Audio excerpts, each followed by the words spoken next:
कल हम सब ने यज्ञ के विषय को समझने का एक प्रयास किया था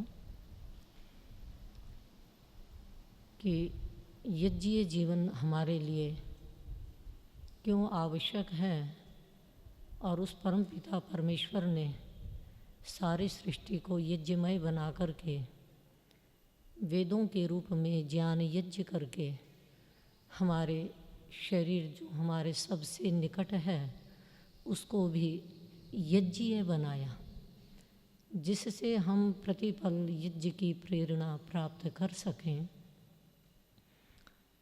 आज हम उस प्रभु की कृपा से जो हमें ये इस सृष्टि का सबसे सुंदर मानव तन मिला है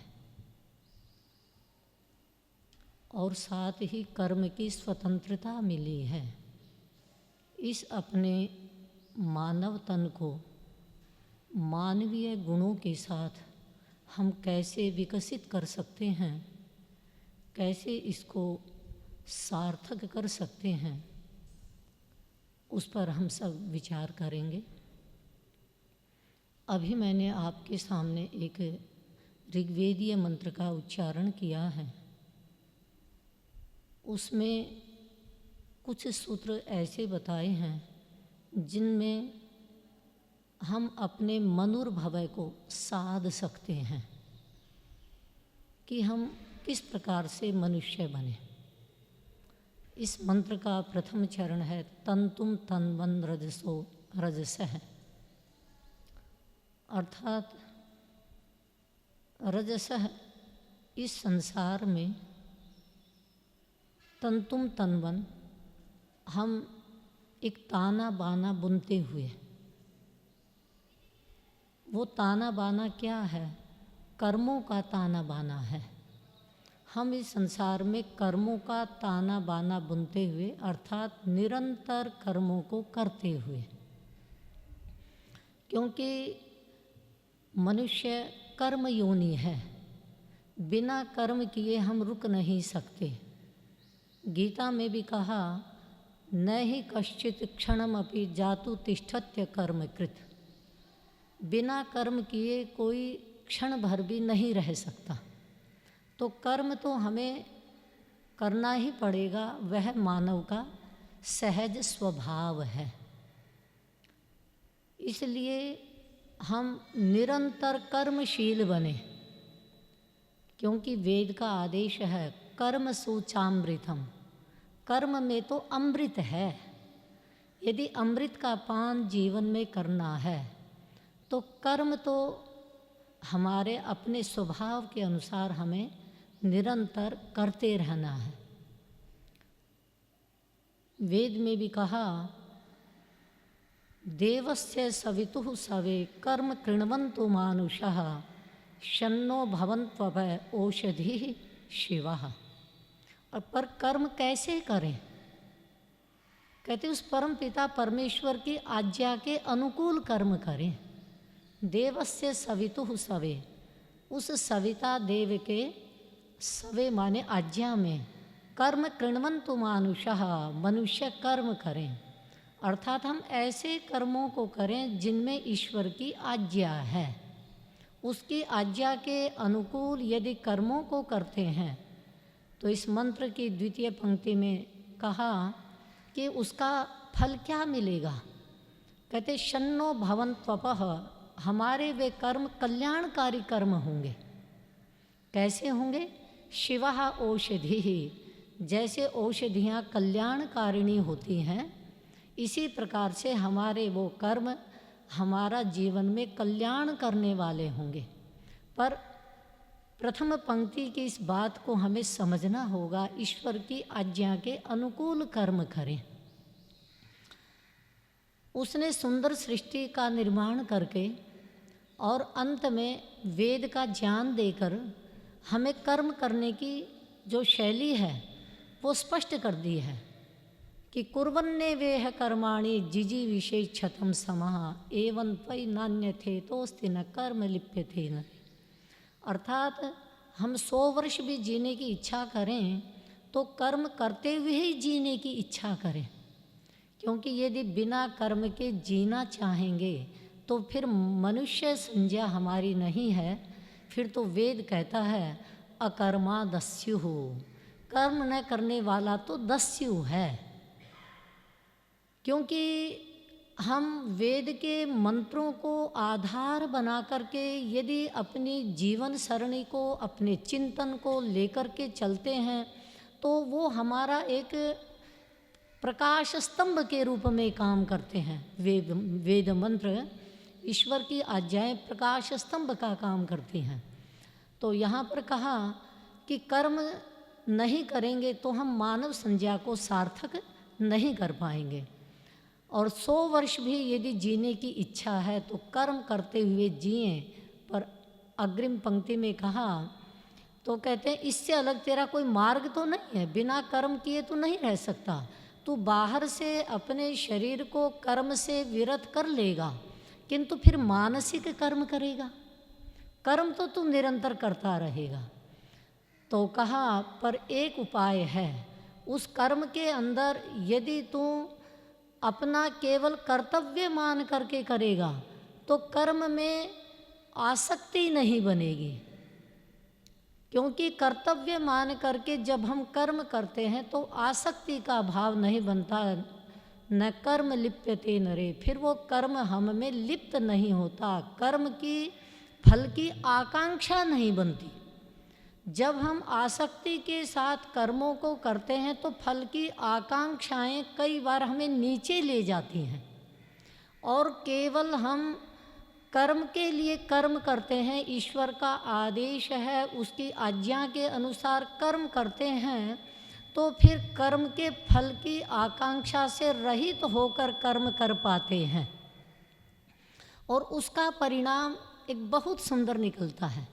चित्तस्य शुद्धये, वो कर्म हमारे चित्त की शुद्धि के साधन बन जाते हैं। नहीं वही कर्म हमारे चित्त की अशुद्धि का भी साधन बनते हैं। किंतु यदि हम इस प्रकार से केवल कर्तव्य परायण होकर के कर्म को करते हैं तो चित्त की पवित्रता के वही कर्म साधन बन जाते हैं, उपाय बन जाते हैं। तो इस प्रकार यहाँ पर इस मंत्र में कहा तंतुम तन्वन रजस है, इस संसार के अंदर अपने कर्मों का ताना बाना बुनता हुआ अर्थात निरंतर कर्मशील रह करके अपने जीवन यात्रा को आगे बढ़ाना हमारा कर्तव्य है। आगे कहा ज्योतिष्मथ पथो रक्षय धिया कृतान, किंतु वे कर्म कैसे हों, वे प्रकाश युक्त कर्म, ज्योतिष्मथ है प्रकाश से युक्त वे कर्म हमारे। भानुम अन्वी, एक चरण छूट गया, भानुम अन्विही, तो प्रकाश युक्त मार्ग में अपनी गति बना, अर्थात तुम्हारे जो कर्म हों वे प्रकाश युक्त कर्म होने चाहिए। जैसे भानु जगत को प्रकाशित करता है, हमारे जो कर्म हैं वो परमात्मा के ज्ञान के प्रकाश में संपन्न होने चाहिए। यदि परमात्मा के ज्ञान को साथ लेकर के, वेद ज्ञान को साथ लेकर के हम अपने कर्मों को नहीं करेंगे तो अविद्या और अज्ञान युक्त कर्म हमारे दुख का कारण बनेंगे। तो इस प्रकार से हमें भानुमन्विही प्रकाश युक्त कर्मों के साथ अपनी जीवन यात्रा को आगे बढ़ाना चाहिए। अब तृतीय चरण में कहा ज्योतिष्मथ पथो रक्षय धिया कृतान, हम स्वयं तो अपनी जीवन यात्रा को प्रकाश युक्त कर्मों में आगे बढ़ा रहे हैं किंतु हम केवल अपने लिए जी रहे हैं। तो वेद ऐसा नहीं कहता, वेद का आदेश है तो स्वयं प्रकाश युक्त कर्मों को करता हुआ ज्योतिष्मथ पथ है, ज्योतिष प्रकाश युक्त जो मार्ग हैं उनको धिया कृतान, अपनी बुद्धि के द्वारा उनको परिष्कृत करके उन जो प्रकाश युक्त मार्गों की तुझे क्या करनी है, रक्षा भी करनी है।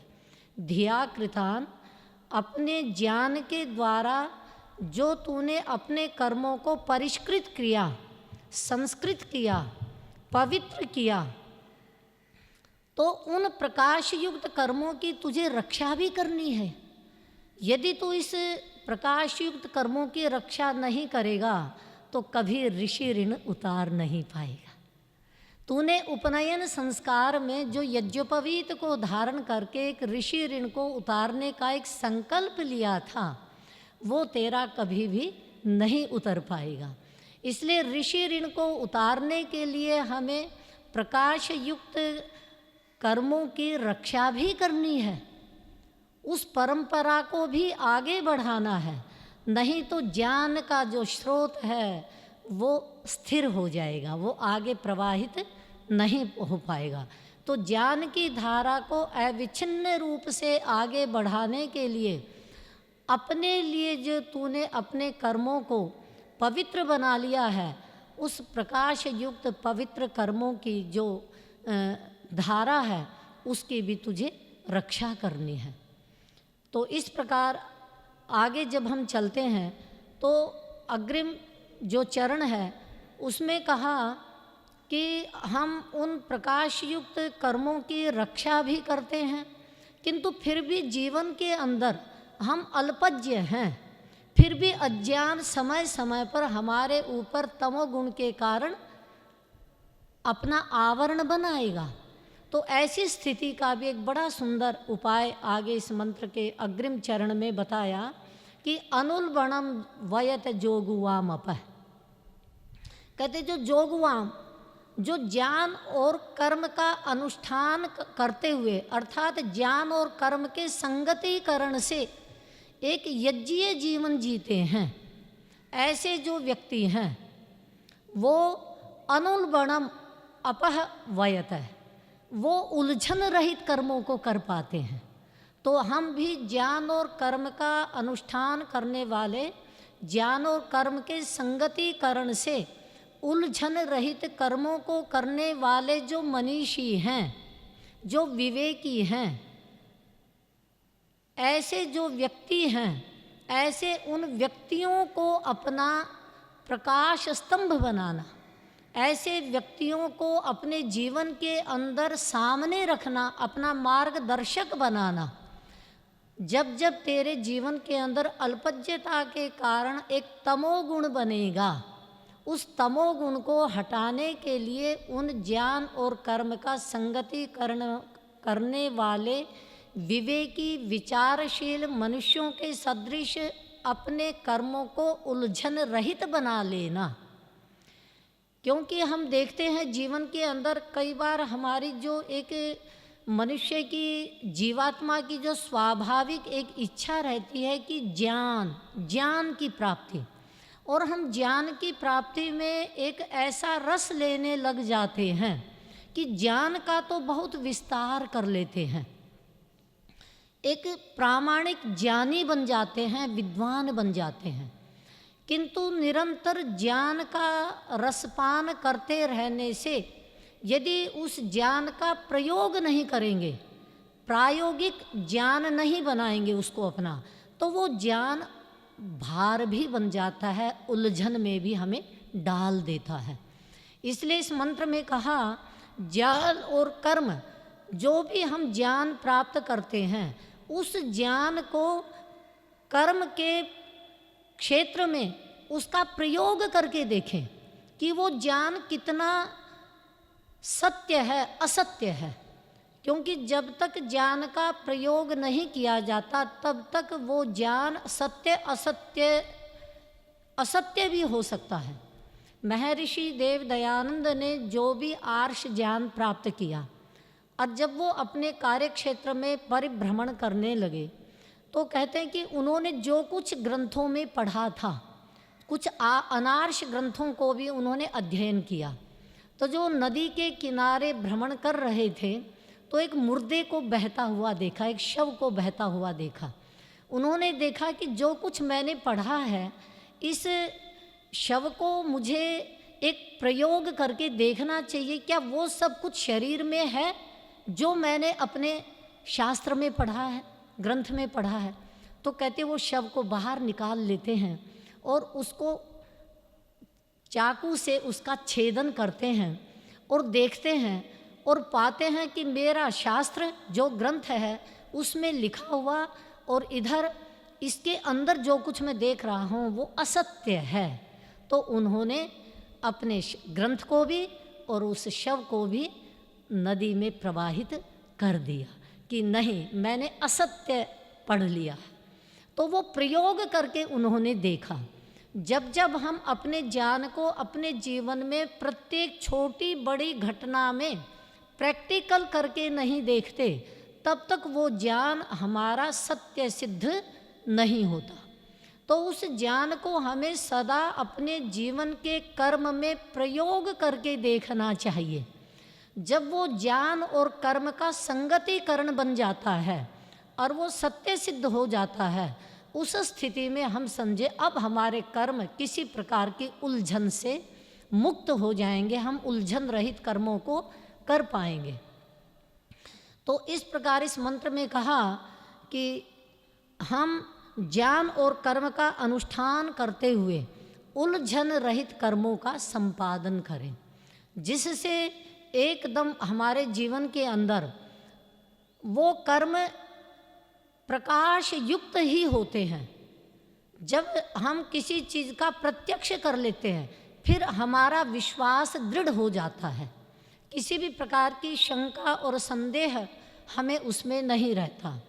इसलिए हमें अपने जीवन के अंदर इस बात को लेकर के चलना चाहिए कि अपनी जो हमारी संतानें हैं, गृहस्थियों की संतानें अपने पुत्र पुत्रियां हैं, तो आचार्यों की संतानें उनके शिष्य हैं।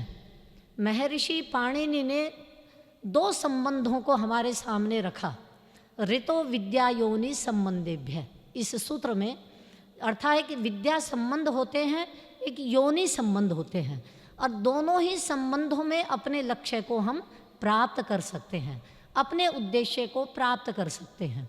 तो ऐसी स्थिति में हमारी जो वंश परंपरा है, चाहे वो आचार्यों की वंश परंपरा है, चाहे वो गृहस्थियों की वंश परंपरा है, कोई भी वंश परंपरा विचार परंपरा से आगे बढ़ती है। वो कभी केवल मात्र अपने कुल में जन्म लेने से वो परंपरा आगे स्थायी नहीं होती, अपितु विचार परंपरा से आगे बढ़ती है। हम ऋषि परंपरा में अपने ज्ञान की प्राप्ति में अग्रसर हैं, तो वो ऋषि परंपरा यदि आगे बढ़ती है, वो सिद्धांत आगे आगे बढ़ते चले जाते हैं, तो हम समझें कि हम अपने विचार परंपरा को आगे बढ़ा रहे हैं, जो कि हमारा कर्तव्य है ऋषि ऋण उतारने के लिए।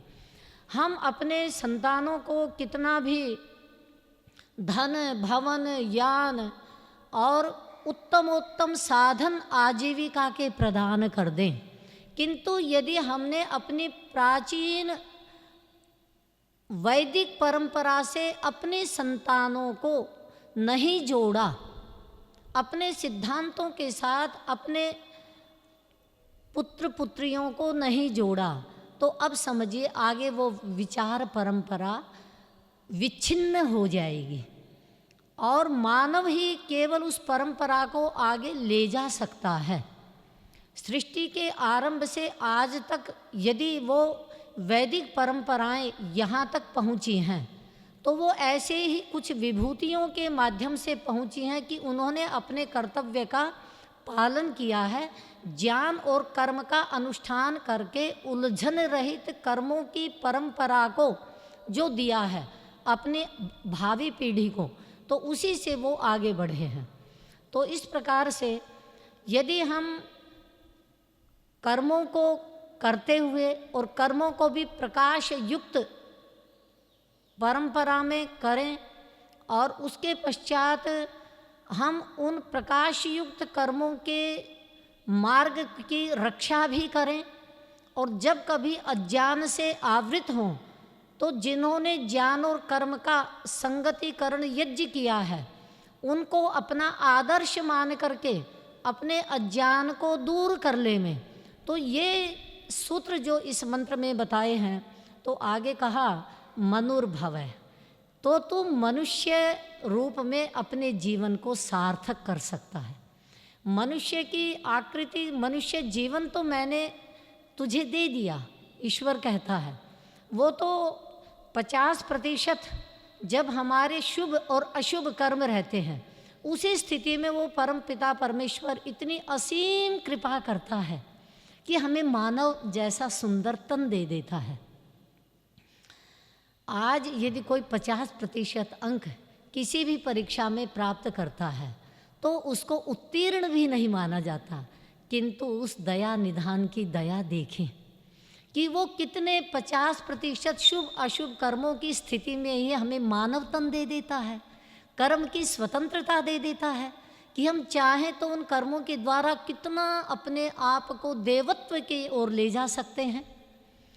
तो इसलिए कहा कि मैंने मानव तन तो तुझे दे दिया, किंतु इस मानव तन में यदि तू मानवीय मूल्यों को इस मंत्र के माध्यम से अपने जीवन में धारण करेगा तो देख तू मानव तो बन करके रह सकता है। और यदि तूने मेरी आज्ञा का पालन नहीं किया तो फिर नीचे इसी शरीर में दानव श्रेणी भी है, तू नीचे चला जाएगा।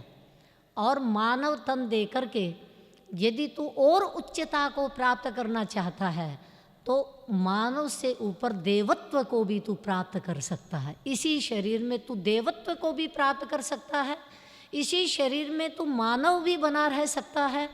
और इससे नीचे यदि तूने अपने इस मानव तन को सफल नहीं किया, सार्थक नहीं किया, तो तू दानव श्रेणी में भी जा सकता है। इसी शरीर में तीनों कोटियां हैं।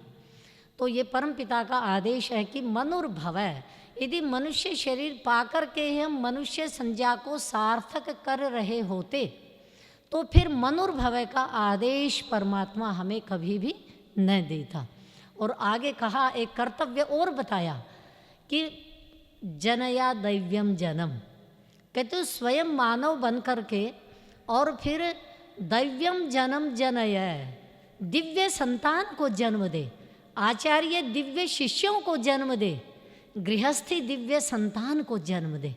यदि तूने अपने संतान को दिव्य नहीं बनाया तो गृहस्थी का गृहस्थ सफल नहीं और आचार्य का आचार्यत्व सफल नहीं है। तो उसके लिए समाज को सुंदर बनाना है, परिवारों को सुंदर बनाना है, तो इस व्यष्टि से समष्टि में जाना पड़ेगा।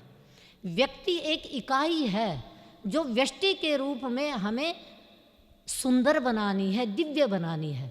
और समष्टि एक आगे इकाई से बढ़ते हैं तो 1 से 2, 2 से फिर परिवार में 3, 4 बनते हैं, फिर समाज है, फिर राष्ट्र है, फिर विश्व है।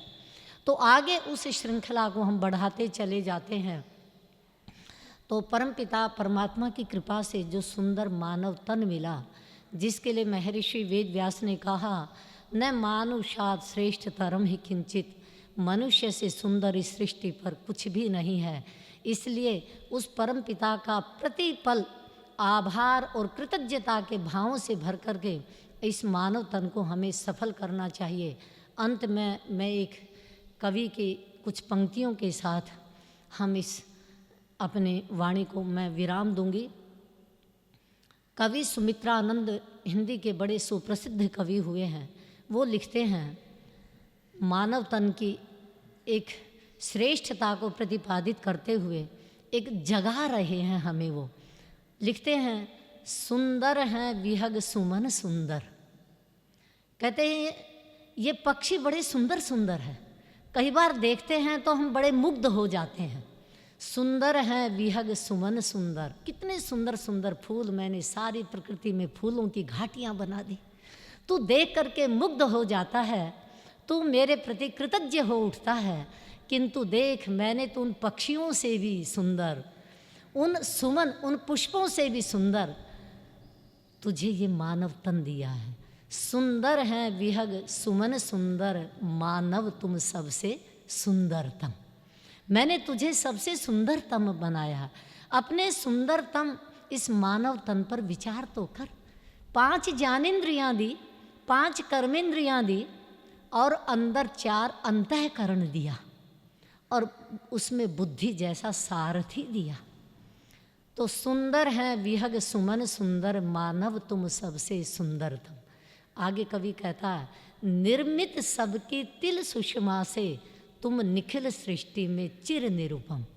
कहते मैंने जितने भी सृष्टि में पदार्थ बनाए, इनकी तिल छोटी छोटी शोभा लेकर के, इनकी सारा छोटा छोटा सौंदर्य लेकर के तुझे बनाया है। निर्मित सबकी तिल सुषमा से तुम निखिल सृष्टि में चिर निरूपम। सारी सृष्टि में मैंने सबसे ज़्यादा निरूपम, अनुपम, चिरकाल तक रहने वाला तुझे बना दिया। निर्मित सबकी तिल सुषमा से तुम निखिल सृष्टि में चिर निरूपम, मानव तुम सबसे सुंदरतम। फिर आगे कहता, क्या कमी तुम्हें है त्रिभुवन में। अरे मेरे पुत्र, तुझे सारे जगत में क्या कमी है, मैंने तीनों लोक तेरे लिए बना दिए। क्या कमी तुम्हें है त्रिभुवन में, यदि बने रह सको तुम मानव। यदि तुम मानव बन करके रह सकता है तो इस तीनों लोकों में तेरे लिए कोई कमी नहीं है, मैंने तीनों लोकों को तेरे लिए सृजा है। क्या कमी तुम्हें है त्रिभुवन में, यदि बने रह सको तुम मानव। निखिल सृष्टि में चिर निरूपम, मानव तुम सबसे सुंदरतम, मानव तुम सबसे सुंदरतम। हम अपने इस सुंदरतम रूप की अनुभूति करें तो निश्चित रूप से अपने मानव जीवन को सफल और सार्थक कर पाएंगे। इसी के साथ मैं अपनी वाणी को विराम देती हुई आप सबका हार्दिक आभार व्यक्त करती हूँ। ओम सादर नमो नमः।